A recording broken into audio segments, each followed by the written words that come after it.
Did he know about the age of consent? He was completely unaware of it. The case of a grown man accused of marrying a 13-year-old girl comes to a head as that man makes a plea deal in court. The NBC2 investigators exposed the story last month. The child, born and raised in Southwest Florida, was forced by her Guatemalan parents to marry. In an unofficial ceremony, she had the man's baby when she was only 14. As an adult, she escaped the situation and brought the crime to light when fighting for custody of her child. NBC2 investigator Polansky just got back from court with the outcome. Kelly, Chad, 31-year-old Antonio Juarez confessed to having sex with the victim when she was just a teenager. As part of his plea deal, he was sentenced to 12 years of state sex offender probation and no contact with the victim. The judge told him his punishment was below sentencing guidelines, but it's what the attorneys agreed to.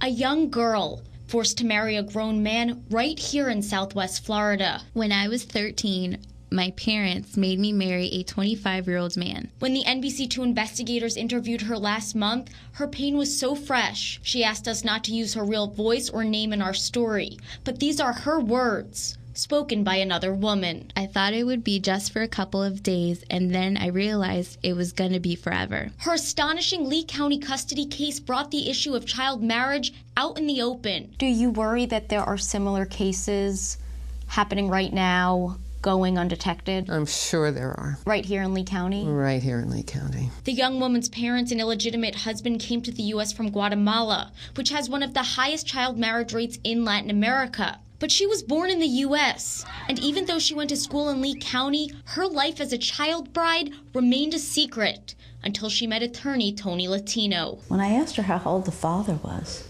she says, I think he's about 32 now. The young woman was fighting for custody of her child, but Latino explained that her case was much larger than a custody battle. You understand the conditions of probation. Antonio Juarez went before the judge today, charged with lewd or lascivious battery, sentenced to 12 years of state sex offender probation. He is an illegal immigrant, and it's likely that he will be deported. He understands that he may very well be deported. He may be here a few days. He may be here a few weeks.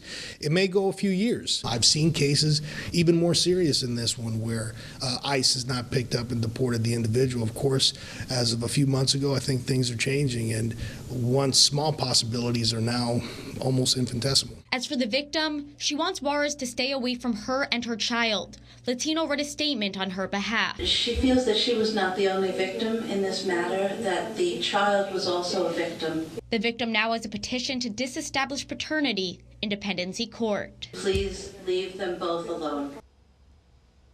There was an interesting condition in Juarez's punishment. He will be required to record a radio PSA for local Spanish radio stations warning other Guatemalan men not to marry young girls. For the NBC2 Investigators, I'm Rachel Polansky.